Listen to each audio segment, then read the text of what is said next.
everybody, Linda here, the scrapbooking photographer. Welcome to my channel and thanks for stopping by.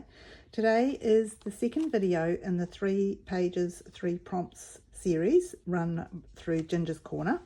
And our prompts today are to do a winter layout, use an 8x8 piece of paper and to do some embossing. So I'm working on our trip from 1988 and I have had a few issues trying to run everything together because I've done some pages in different orders and I'm trying to match everything up. So this is a page which I did some time ago and I'll link the video to that down below, and it has to be a left-hand page because the photos are angled in that way. So the next page next to it has to be a kind of a filler before we move on to the probably what will be the last page. And I do have this one photo which I think blends quite well because it's quite blue, which will go with the blue background. And I have been rummaging through my scraps and found some little pieces of this colour, which is an old close to my heart colour. I've found a scrap of this which is Stampin' Up! Night of Navy. Found some more of this colour in the close to my heart box, and also I was very excited to find a little bit more of this, which is probably the offcuts of that piece. So I can use all of those scraps, and I also found another piece of this which I've cut down to be 8x8. So that's my 8x8 piece of paper. And it's going to be a winter layout because it's going with the snow on this side, and we've got, you know, jerseys and wind and all sorts of things there. And I'm using lots of scraps, so I think I'll also call it for Baby's Got Scraps Hop. And then I've got some embossing folders here. I haven't decided which one I'm using. There's this one that's kind of supposedly wood grain, but it could also be wind, I thought. And then I've got a couple that I might be able to use to indicate sort of snowdrops. So anyway, we'll see how that comes together.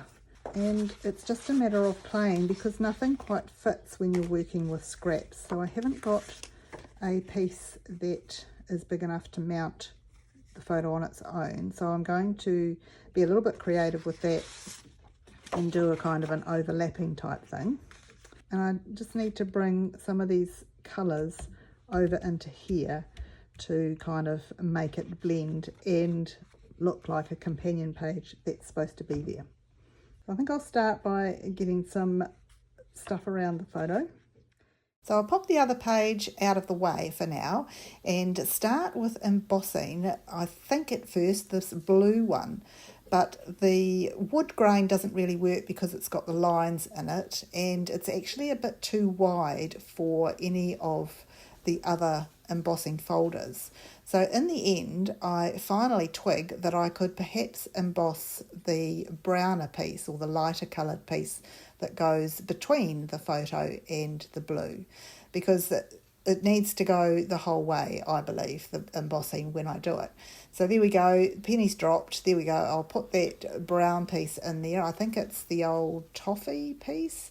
And once that's embossed, it can then sit on the blue piece and give us that overlapping type look there with the more dominant dots on the left. So that's giving it a little bit of a break between the photo and the blue, and the blue provides a little bit of a break between the embossing and the designer paper on the bottom. But just to add a little bit of white and a bit of a feeling of snow, I'm just going to take the top off those dots that I've embossed on there with my sanding block. And that's the beauty of this two-tone paper, because it has a white core. You can just take off the top bits and show through the white core in the middle.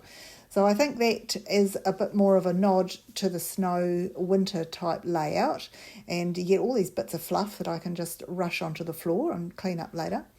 And then if I put this in the middle, it still needs a little something, I think. So I go away and get a piece of white willow cardstock and mount it on there. And using the distress edger, I'll go around the outside and just rough up the edges. And as I've seen Lara Moss do, who's Scrappy Kia on YouTube, she folds the distressed edges up a little bit just to make them a bit more definite. So I'll do that as well, and that just gives a bit more of a wild feeling to the photo, which is what it's like with that wild weather. And when I put it in there, I obviously decide to do the blue one as well. And again, that brings out the white core in the middle. So I figure it all kind of goes together, and it's all happening one thing at a time. None of this is planned, because with scraps, it's really hard to plan, but it sort of is coming together quite well, I think. So I'll finish distressing around the outside of this blue paper, and as I say, get that kind of wild look feeling with the white. The photo itself is actually on an angle, which really annoys me, but in those days I didn't know any better, so that's just the way it is. And I know you can cut it to straighten it and all the rest of it, but I decided to leave it crooked because it just shows how far some of the photography has come. So get rid of all those bits of fluff, and then I can add this in, and I think that looks really good with the white and the designer paper at the bottom and coming through in the embossing and in the mounting and in the white core of the blue paper. So once I've put it onto the piece of 8x8, I've decided to put that on the right side of the paper. And you'll see there I've brought the left-hand page in just to see how it combines, and it works quite well.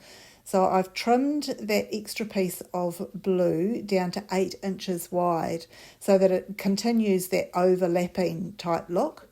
Then the Night of Navy is where the title's going to go, so I'll make it the same width as the title on the left-hand page, which is about 1 inch high, I think, and it fits the mini alphabet letters in there.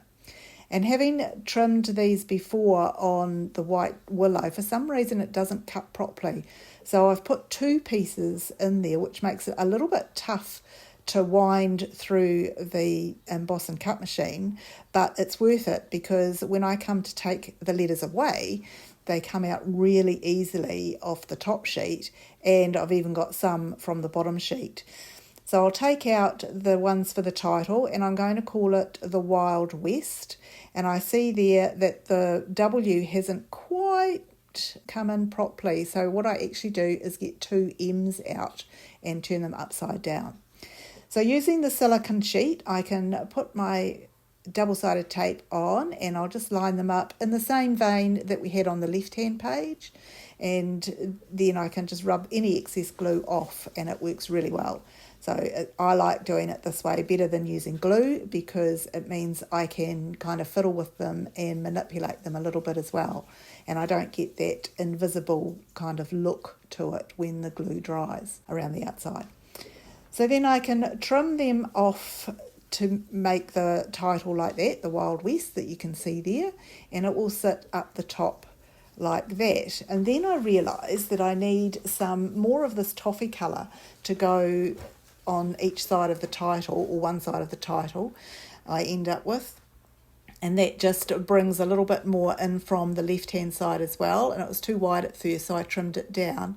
And then I realised that I can actually line that heading up so that the gap between the words lines up with the changes in the cardboard underneath, so that works really well. And then I'll bring a bit more toffee in the same vein underneath, and it's not quite right, so then I decide to make it the same width as what's left, so it kind of combines well with the top and makes it look a little bit more planned. And putting it in next to the left-hand page, I still need to bring some of that spotty paper in, and this is the piece I've got left that will work, and it was crooked, so I had to go and trim it to make it straight, and it's not quite long enough to go the whole page, and I fiddle about and then decide to cut it in half and have it looking like it goes the whole page, and bringing another piece of white willow in to do some journaling on. And this is getting towards the end of the trip, so I have got a few things that I want to say.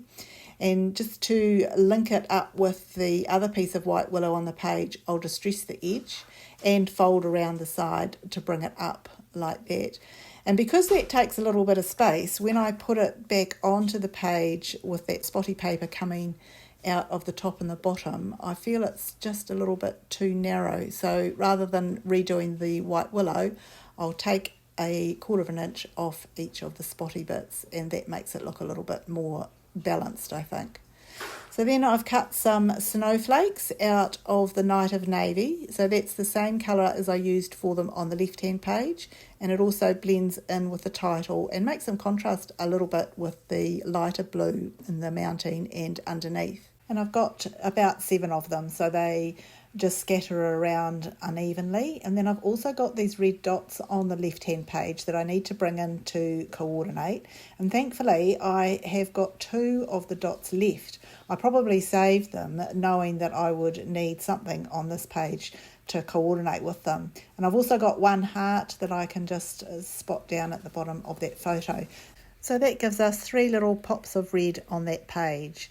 Now that snowy paper actually came from a Christmas pack. So there's a couple of stickers in that pack that aren't particularly Christmassy but more wintry. So I thought I'd pop the snowflake on the right side and these 2 little wintry stars on the left side.